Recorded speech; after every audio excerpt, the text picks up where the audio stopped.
बिस्मिल्लाहिर्रहमानिर्रहीम। आज हम बात कर रहे हैं इसराइल फ़लस्तीन तनाज़े के बारे में। इसराइल दुनिया की वाहिद यहूदी रियासत है जो बहिरा रूम से बिल्कुल मशरिक़ में वाक़ है, जिसका रकबा तकरीबन 2,02,000 किलोमीटर और तकरीबन 80 लाख आबादी है। मिस्र, इराक़, लीबिया, तुर्की जैसे इस्लामी ममालिक के दरमियान में ये रियासत आबाद है। अगरचे यहूदी और अरब मुसलमान दोनों ही इस सरज़मीन पर अपने दावे की तारीख़ 2000 साल बताते हैं। मौजूदा सियासी तनाज़ा 20वीं सदी के अवाइल में शुरू हुआ। दूसरी जंग अज़ीम आज के तनाज़े के लिए ख़ास तौर पर अहम है, क्योंकि इसकी वजह से इसराइल की रियासत कायम हुई और गज़ा, मगरबी किनारे और यरूशलेम जैसी फ़लस्तीनी सरज़मीन पर नई कायम होने वाली यहूदी रियासत का कंट्रोल था। आज गज़ा की पट्टी और मगरबी किनारा बराए नाम फ़लस्तीनियों के ज़ेर कंट्रोल हैं और इसराइल के कब्ज़े में है ज़्यादातर। अगस्त 2014 में तनाज़ा बढ़ गया था ये, और इसके नतीजे में इसराइल ने गज़ा की पट्टी पर भरपूर हमला किया था। यरूशलेम फ़लस्तीन और इसराइल के दरमियान भी एक मसला है। दोनों ममालिक इस शहर पर अपना दावा करते हैं। 1967 की 6 रोज़ा जंग में इसराइल ने मशरिक़ी यरूशलेम पर कब्ज़ा कर लिया और तब से वो इस पर काबिज़ है। दुनिया के 3 गालिब मज़ाहिब, जिसमें ईसाईयत, इस्लाम और यहूदियत, सभी के मजहबी जज्बात इस मुक़द्दस शहर यरूशलेम के साथ जुड़े हुए हैं। ईसाई कहते हैं कि मुक़द्दस मसीह का मुकाम यरूशलेम में है। मुसलमानों के लिए डोम ऑफ रॉक और मस्जिद अक्सा यरूशलेम में है, जहाँ से पैगम्बर इस्लाम को मेराज पर ले जाया गया था और हुजूर ने वहाँ पर तमाम अंबिया कराम की इमामत भी की थी। हज़रत सुलेमान की इबादत गाह दीवार गिरिया में यहूदी रोते हैं, तो अपनी दुआएं मांगते हैं और अपनी ख्वाहिशात पूरी करते हैं। सहूनियत इसराइल का कौमी नज़रिया है। सहूनियों का ख़्याल है कि यहूदियत एक कौमियत के साथ साथ एक मज़हब भी है, और यह कि यहूदी अपने आबाई वतन इसराइल में अपनी रियासत के मुस्तहिक़ हैं। बिल्कुल इसी तरह जैसे फ़्रांस के लोग फ़्रांस के हक़दार हैं, चाइनीज़ चाइना के हक़दार हैं, पाकिस्तानी पाकिस्तान के हक़दार हैं। वो समझते हैं कि वो यहूदी सिर्फ़ यहूदी ही इसराइल के हक़दार हैं। अब सवाल ये पैदा होता है कि यहूदी इस इलाके पर काबिज़ कैसे हो गए।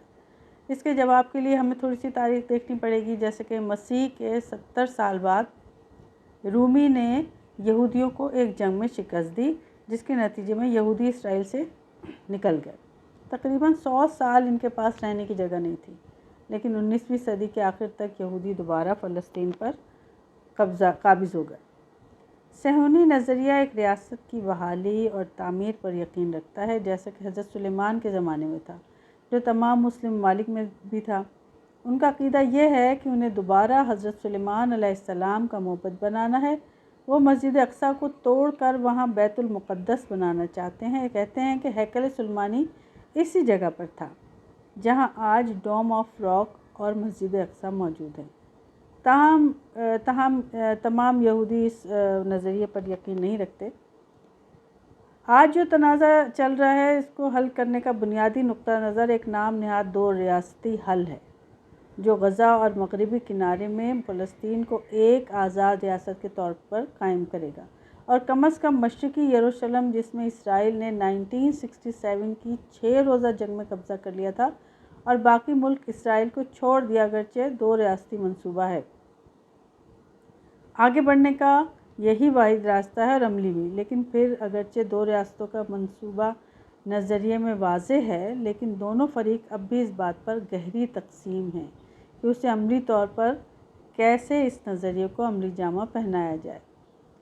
2 रियासती हल का मुतबादिल एक रियासती हल है, जिसमें तमाम ज़मीन या तो एक बड़े इसराइल या एक बड़े फ़लस्तीन बन जाता है। ज़्यादातर मुबस्सिरीन का ख़्याल है कि इससे हल होने वाले इस हल से मसाइल ज़्यादा पैदा होंगे, लेकिन सियासी और आबादियाती वजूहात की बिना पर यह नतीजा वक्त के साथ साथ मज़ीद गहरा होता चला जा रहा है। 2 रियासती हल की तजवीज़ के लिए एक संगीन ख़तरा इसराइल की तरफ से फ़लस्तीनियों के ज़ेर कंट्रोल बाकी रहने वाले छोटे से इलाके में यहूदी आबादकारों को जमा करना, यानी उन्होंने ज़बरदस्ती वहाँ पर अपनी आबादियाँ बनाना शुरू कर दी। इससे इस नज़रिए को अमली जामा पहनाना मज़ीद मुश्किल हो गया। अब वो वहाँ पर 2 कौमें तो रही नहीं, उन्होंने एक कौम को ज़बरदस्ती एक किनारे पे लगा दिया और ख़ुद वहाँ पर आबादियाँ कायम करना शुरू कर दिया। तो लिहाजा दो कौमी आबादियाती नज़रिया पे अमल दरामद होता हुआ नहीं लग रहा।